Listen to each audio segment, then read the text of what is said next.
Do you ever feel like everyone around you is succeeding while you're still waiting? Like you're the only one left behind? Kael knew that feeling very well. He was a young farmer in a quiet mountain village, and every year was the same story. Other farmers celebrated their harvests, while Kael's fields gave him nothing. His soil was poor, his land was difficult, and success never came. People called him the unlucky one.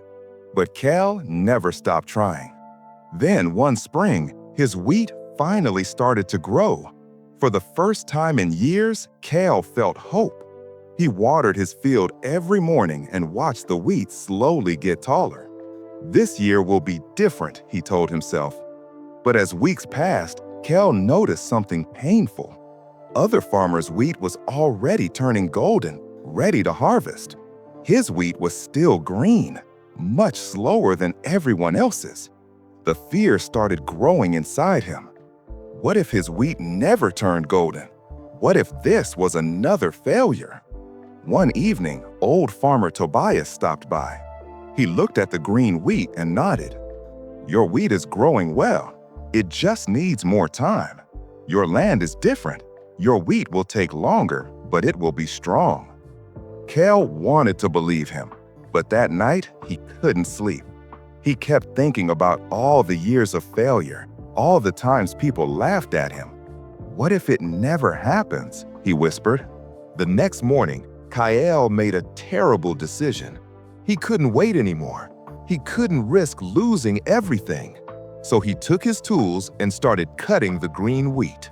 His hands shook, but he cut down his entire field. It felt wrong. The wheat felt soft in his hands, not firm like it should be. But he pushed away the doubt. When he finished, Kael spread the green wheat in his barn to dry. He went to bed exhausted, but relieved.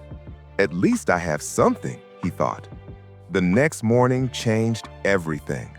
When Kael opened the barn door, his heart dropped. The wheat wasn't drying, it was rotting. Brown, soft, worthless. A terrible smell filled the barn. Kael fell to his knees. He had destroyed it himself by cutting it too early. His impatience had killed what could have been beautiful. Tobias found him sitting outside the empty barn. The old farmer sat down and stayed quiet for a long time. Finally, Kael spoke. "I destroyed it. I was so afraid of losing it that I destroyed it myself." Tobias nodded.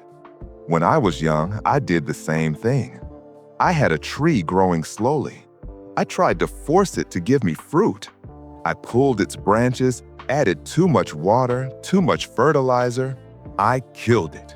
He looked at Kael with kind eyes. "The hardest lesson for any farmer is this: you cannot force growth. You can prepare the soil, plant the seeds, water the land, protect the plants. But the growing itself, that happens in its own time. When you try to force it, you destroy it." Kael closed his eyes. "But what if I had waited and something went wrong?" Tobias smiled softly. "There is always risk, but there is also risk in not trusting the process. The wheat knows when it's ready. Your job is to care for it and trust that it will happen when the time is right." He put his hand on Kael's shoulder. "Next spring, you will plant again, and this time you will know. Patience isn't just waiting. Patience is trusting the process even when you're afraid, even when everyone else seems ahead of you. That is the hardest kind of patience." The next spring came. Kael planted again, and this time, everything was different. When his wheat started growing green while others' fields turned golden, Kael felt the old fear rising. His hands wanted to reach for his tools. His mind showed him images of cutting the wheat early, of protecting it from risk. But then he remembered. He remembered the smell of rotting wheat. He remembered Tobias's words. He remembered what forcing growth had cost him. So Kael did something he had never done before. He sat down in his field, closed his eyes, and breathed. "I trust you," he whispered to the wheat. "I trust the process. I trust the time you need. Days passed, then weeks. Other farmers finished their harvests and celebrated. Kael's wheat stayed green. Some villagers shook their heads. There he goes again, they said, the unlucky one. But Kael didn't hear them anymore. Every morning he walked through his field. He touched the green wheat gently and said the same words. I trust you. Take your time. And something strange happened. As Kael learned to wait, something inside him changed. The anxiety that had lived in his chest for years started to fade. The desperate need to control everything started to quiet down. He began sleeping better. He began smiling more. He began to feel peace. One morning, 6 weeks after the other farmers had finished, Kael walked into his field and stopped breathing. Overnight, his wheat had begun to turn. Not green anymore, golden. The most beautiful golden he had ever seen. Kael fell to his knees and touched the wheat with shaking hands. It was firm, strong, perfect. Tears ran down his face. This wasn't just about wheat anymore. This was about trust. This was about patience. This was about learning that some things cannot be rushed, and that trying to force them destroys what could be beautiful. Kael stood up and looked at his field. The golden wheat moved in the wind like waves of light. It was late. It was slower than everyone else's, but it was perfect, and it was his.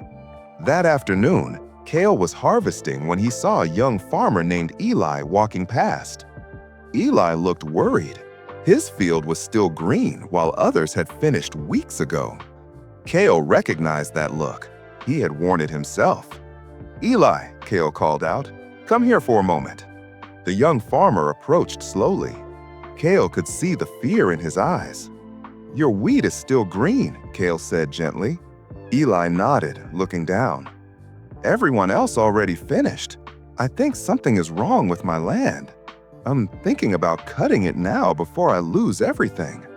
Kael smiled and put his hand on Eli's shoulder, just like Tobias had done for him. Let me tell you a story, he said. Let me tell you what I learned about forcing growth before it's ready. As the sun set over the village, Kael shared his lesson. And in that moment, he finally understood. The wheat wasn't the only thing that had grown. He had grown too. Sometimes the best things in life come to those who trust the process, even when it's hard to wait. Thank you for watching this story.